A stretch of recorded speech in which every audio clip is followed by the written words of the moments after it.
नमस्कार दोस्तों, स्वागत है आपका एक बार फिर से रावत सिंधी क्लासेस में। तो दोस्तों, आज के सेशन में हम बात करेंगे उत्तराखंड प्राथमिक शिक्षक भर्ती जो 2025 की अभी जो अंतिम चरण में चल रही है, उसकी जो छठवीं काउंसलिंग है, उसकी छठवीं काउंसलिंग की जो डेट है वो घोषित हो चुकी है। और ये आप सबके लिए बड़ी खुशखबरी की बात है कि जो लोग जिनने फॉर्म भी भरा है, चाहे वो NIOS वाले हों, चाहे उत्तराखंड DLED वाले हों, चाहे आप आउट ऑफ स्टेट से हों, तो आपने अपना नाम देख लिया होगा। जो 13 जनपदों की लिस्ट है, तो अगर उसमें आपका नाम है तो आपको काउंसलिंग के लिए चले जाना है, क्योंकि ये आपकी अंतिम काउंसलिंग है।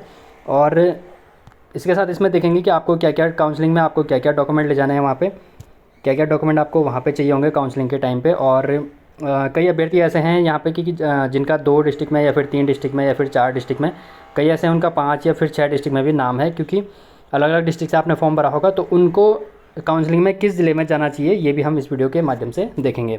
और इससे पहले आप लोगों की क्वेरी आई थी, अभी तक सारे डिस्ट्रिक्ट 13 डिस्ट्रिक्टों की लिस्ट आ चुकी थी, 13 जनपदों की, लेकिन यहाँ पे जो पौड़ी जनपद है वहाँ की लिस्ट नहीं आई थी। तो पौड़ी जनपद की जो लिस्ट है वो भी मैंने टेलीग्राम ग्रुप में डाल दी है, सेंड कर दी है। तो वहाँ से आप चेक कर सकते हो कि पौड़ी डिस्ट्रिक्ट वाली लिस्ट में आपका नाम है या नहीं है। उसके बाद साथ ही साथ हम बात करेंगे जो NIOS वाले DLED वाले हैं, इसमें खासकर जो NIOS वाले हैं उनके लिए एक कन्फ्यूज़न है यहाँ पे कि वो उनके लिए डॉक्यूमेंट क्या क्या डॉक्यूमेंट वो ले जाएँ वहाँ पे, और कैसे वहाँ पे आपको काउंसलिंग में जाना है।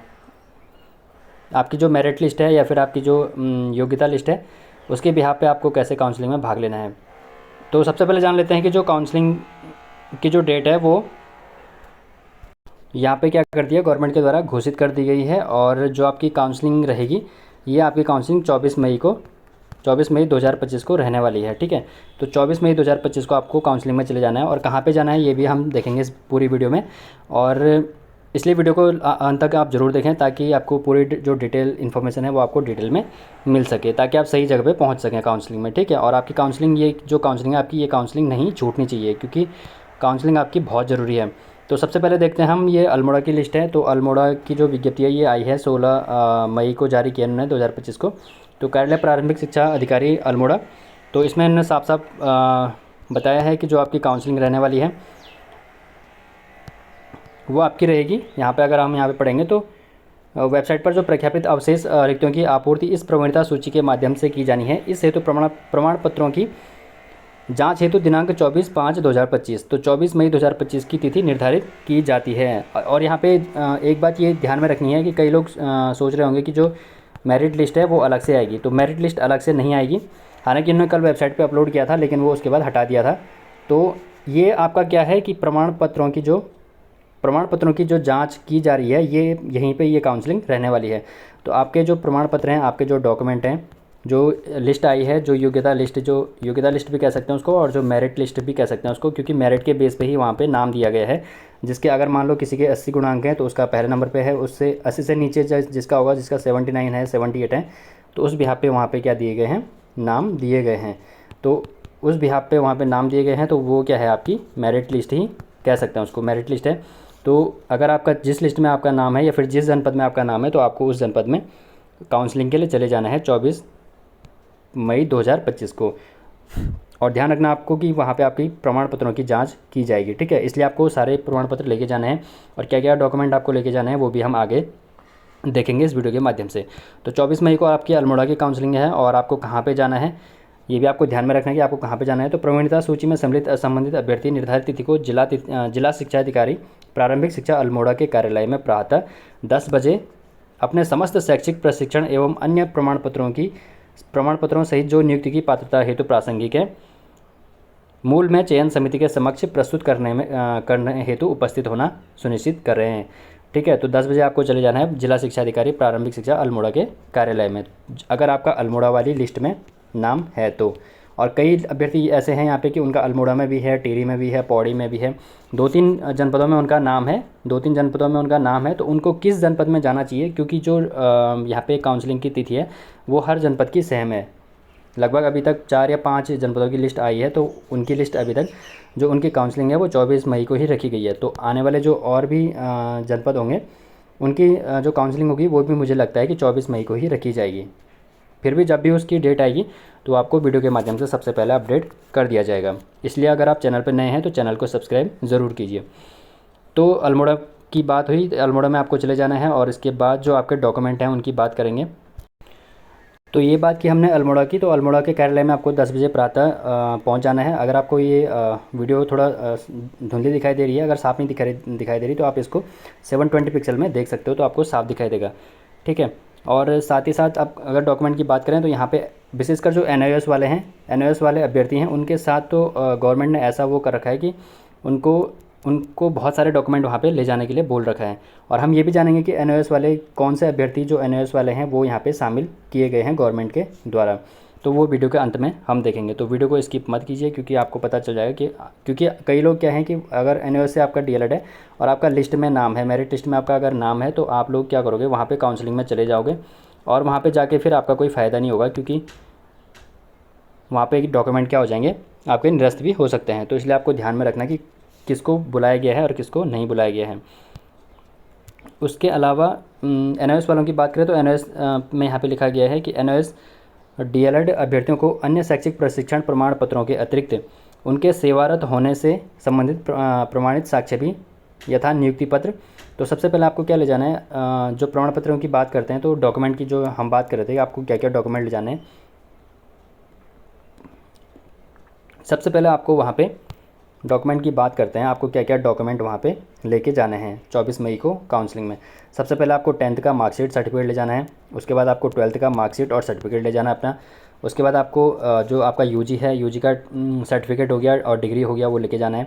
साथ ही आपकी जो PG की डिग्री है और UG मार्कशीट है वो भी लेके जानी है। अगर PG का नहीं भी ले जाओगे तो कोई दिक्कत नहीं है, क्योंकि ये UG बेस पे भर्ती होती है, तो वो आपको पता ही है। उसके अलावा आपको क्या ले जाना है वहाँ पे, जो आपका DLED का प्रमाण पत्र है और साथ ही साथ जो DLED की उपाधि है, डिग्री और मार्कशीट, ये दोनों आपको वहाँ पे ले जानी है। ओरिजिनल की बात कर रहा हूँ मैं, और आपको ओरिजिनल ले जानी है और एक एक फ़ोटोस्टेट भी लेके जाना है। DLED का हो गया। उसके बाद आपको यूटेट या फिर CTET जो भी आपने लगाया होगा यहाँ पे, यूटेट CTET फर्स्ट का क्या ले जाना है वहाँ पे, उसका सर्टिफिकेट लेके जाना है। साथ ही अपना जो आधार कार्ड हो गया, ये आपको वो वहाँ पे लेके जाना है। इसके बाद इसके अतिरिक्त जो DLED वाले अभ्यर्थी हैं उनको इसके अलावा और क्या ले जाना है, उनको प्रमाणित साक्ष्य यथा नियुक्ति पत्र, उनको नियुक्ति पत्र भी ले जाना है कि जिस समय वो स्कूल में पढ़ा रहे थे वो समय का नियुक्ति पत्र ले जाना है। नियुक्ति की विज्ञप्ति ले जानी है। ठीक है। उसके बाद प्रबंधन ऑब्लिक संस्था के प्रबंधाधिकरण का अनुमोदन ले जाना है। वेतन विवरण ले जाना है, जो आपको जब आप 2017 के टाइम पे, 2016, 17 और 18 के टाइम पे जब आप स्कूल में पढ़ा रहे होंगे, उसके बाद आपने DLED किया होगा, तो उस टाइम का आपको वेतन विवरण ले जाना है। साथ ही साथ आपको उसके वहाँ पे उपस्थिति ले जानी है कि आपकी जो रजिस्टर होता है, जो अटेंडेंस रजिस्टर होता है, उसकी फ़ोटोस्टेट कॉपी करके ले जानी है। उसके अलावा आपको पठन पाठन की समय सारणी इत्यादि ले जानी है। तो मतलब जो आपका टाइम टेबल है वो आपको ले जाना है। तो जिस स्कूल में आपने पढ़ाया होगा 2017, 16, 17 के टाइम पे, तो उस स्कूल में संपर्क करके आप वहाँ पे जाके ये चीज़ें आपको वहाँ पे अवेलेबल आसानी से हो जाएंगी। आप एक दिन में वो आपको ये चीज़ें दे देंगे, इसमें कोई दिक्कत वाली बात नहीं है। उसके अतिरिक्त आपको क्या ले जाना है, साथ ही संबंधित अभ्यर्थी 10 अगस्त 2017 को, ये वाली लाइन बहुत इंपॉर्टेंट है कि साथ ही संबंधित अभ्यर्थी 10 अगस्त 2017 को सेवारत होने एवं दिनांक 31 मार्च 2019 को NIOS DLED उपाधि प्राप्त की गई हो। तो ये आपको ध्यान में रखना है कि जो अगर आपने NIOS से DLED किया है तो आप 10 अगस्त 2017 को सेवारत होने चाहिए, यानी कि सेवा में होने चाहिए। उस स्कूल में पढ़ाया होगा आपने, जिस भी स्कूल में पढ़ाया होगा, सेवारत होने चाहिए। और 31 मार्च 2019 से पहले, 31 मार्च 2019 को या फिर 31 मार्च 2019 से पहले आपकी जो NIOS से जो DLED उपाधि है, ध्यान रखना यहाँ पे उपाधि की बात की गई है, मार्कशीट की नहीं। तो जो आपकी उपाधि है, उपाधि यानी कि डिग्री, जो आपकी NIOS की जो डिग्री है वो आपकी 31 मार्च 2019 से पहले की प्राप्त होनी चाहिए, तभी आप यहाँ पे क्या हो सकते हैं, काउंसलिंग के लिए एलिजिबल हो सकते हो। ठीक है। उसके अलावा NIOS DLED उपाधि धारक अभ्यर्थियों की नियुक्ति नितांत रूप से उनके सेवारत प्रशिक्षण प्राप्त किए जाने की प्रमाणित पुष्टि के अधीन रहेगी। तो ये वाली लाइन यही मैं आपको कह रहा था कि अगर आपके पास ये डिग्री 2019 से पहले की है और साथ ही साथ अगर आपके पास NIOS DLED की जो उपाधि धारक अभ्यर्थी की जो आपकी जो नियुक्ति रहेगी वो आपकी नितांत रूप से सेवारत प्रशिक्षण, यानी कि अगर आप 10 अगस्त 2017 को सेवारत थे, आप उस टाइम स्कूल में पढ़ा रहे थे, तो तभी आपका जो काउंसलिंग में जाना क्या हो जाएगा, सार्थक होगा। नहीं तो अगर आपका नाम भी है, अगर आपका लिस्ट में नाम है, मेरिट लिस्ट में, जो लिस्ट अभी ग्रुप में, टेलीग्राम ग्रुप में सेंड की है मैंने, या फिर स्कूल एजुकेशन की वेबसाइट पे है, तो अगर उस पर आपका नाम भी है और आपका 2019 से पहले आपकी उपाधि नहीं आई है, तो फिर आपका वहाँ पर जाना क्या हो जाएगा, निरर्थक ही माना जाएगा एक तरफ से। फिर भी आप जाना चाहते हो तो आप जा सकते हो, और वहाँ पे जो भी आपका डाउट है तो आप वहाँ पे काउंसलिंग में जाके पूछ सकते हो। ठीक है, हालांकि सीटों के हिसाब से आपको ध्यान रखना है कि किस ज़िले में आपको जाना चाहिए। जिस जिस अभ्यर्थी का नाम एक जनपद में है उसको तो एक ही जनपद में जाना चाहिए, लेकिन जिसके 2-3 जनपद में नाम है तो उसके लिए भी हम आगे देखेंगे। इसके बाद जो अगली जनपद की काउंसलिंग है वो है नैनीताल जनपद की। तो ये नैनीताल जनपद की विज्ञप्ति है, ये भी 16 मई को जारी हुई है। तो इनकी भी जो काउंसलिंग है वो 24 मई को रखी गई है यहाँ पे। तो जितने भी डिस्ट्रिक्टों की काउंसलिंग लिस्ट आई है सबकी जो डेट है वो 24 मई को ही रखी गई है। ठीक है, तो इसलिए आप केवल एक जनपद में जा सकते हो। अगर आपका 4 या 5 जनपद में भी नाम है तो तब भी आप एक ही जनपद में जा पाओगे। ठीक है, और आपको जो नैनीताल में जो आपके जो अवशेष रिक्त पद हैं, यहाँ पे जो अवशेष रिक्त पद दिखाए गए हैं वो अगर बैकलॉग की बात करें तो बैकलॉग में यहाँ पे दिव्यांगता के 15 पद शेष हैं, और जो जनरल के हैं वो यहाँ पे 19 पद रिक्त दिखाए गए हैं। और 19 में भी उसमें से अलग अलग कैटेगरी वाइज हैं, एसटी हो गया, एससी हो गया, पीसीएम ग्रुप का हो गया, ईडब्ल्यूएस साइंस पीसीएम ग्रुप के हो गए, तो वो अलग अलग कैटेगरी वाइज हैं। इस लिस्ट को भी आप टेलीग्राम ग्रुप में जाके देख सकते हैं, वहाँ पे आपको ये पूरी लिस्ट दिख जाएगी। और आपको जो काउंसलिंग के लिए जाना है, यहाँ पे नैनीताल की भी जो डेट आई है वो 24 मई 2025 को दी गई है। ठीक है, और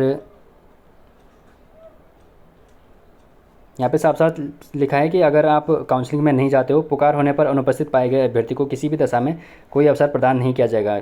इसका मतलब ये आपके पास क्या है, अंतिम काउंसलिंग है आपकी। ठीक है, इसके बाद कोई भी काउंसलिंग की कोई डेट नहीं आएगी, उसके बाद सीधे फाइनल मेरिट का ही लिस्ट आएगी। तो इसके अलावा इसके बाद आपको कोई भी अवसर प्रदान नहीं दिया जाएगा, इसलिए आपको क्या जाना है, काउंसलिंग में अवश्य से भाग लेना है। इसके अलावा जो नैनीताल वाले हैं उनको वहाँ कहाँ पे जाना है, उनको जाना है 24 मई को जिला शिक्षा अधिकारी प्रारंभिक शिक्षा नैनीताल के कार्यालय में प्रातः 10 बजे अपने समस्त शैक्षिक प्रमाण पत्रों सहित। तो आपको नैनीताल के प्रारंभिक शिक्षा के कार्यालय में चले जाना है। इसके बाद जो अगली जनपद की लिस्ट है वो चंपावत की है, और चंपावत की जो काउंसलिंग की डेट है ये भी 24 मई को है। तो चंपावत में भी आपको 24 मई को क्या चले जाना है, अपनी काउंसलिंग में हिस्सा लेने के लिए चले जाना है। और मान लो आपका चंपावत में भी नाम है, टिहरी में भी नाम है, उत्तरकाशी में भी नाम है, तो आपको कहाँ पे जाना है ये बताएंगे हम आगे वीडियो में। तो जो चंपावत वाले हैं उनको कहाँ पे जाना है, प्रवणता सूची में सम्मिलित संबंधित अभ्यर्थी निर्धारित तिथि यानी कि 24 मई को जिला शिक्षा अधिकारी प्रारंभिक शिक्षा चंपावत के कार्यालय में प्रातः 10 बजे आपको वहाँ पे पहुँच जाना है। उसके बाद जो अगला डिस्ट्रिक्ट है वो उत्तरकाशी है। तो उत्तरकाशी की भी यहाँ पे डेट आ चुकी है, और उत्तरकाशी में भी जो आपकी काउंसलिंग है वो 24 मई को ही रखी गई है। तो 24 मई को आपको उत्तरकाशी में काउंसलिंग के लिए चले जाना है, अगर आपका उत्तरकाशी वाली लिस्ट में नाम है। और वो कहाँ पे आपको जाना है, आपको जो काउंसलिंग के लिए आपको जो जहाँ पे जाना है वो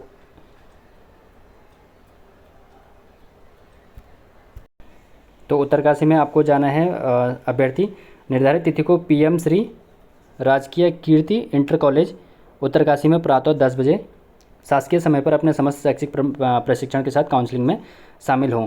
तो उत्तरकाशी में आपको कहाँ पे बुलाया गया है, ये भी आपको स्थान भी आपको ध्यान में रखना है। तो ये है पीएम श्री इंटर कॉलेज है, यहाँ पे पीएम श्री राजकीय कीर्ति इंटर कॉलेज उत्तरकाशी। तो यहाँ पे आपको 10 बजे पहुँच जाना है।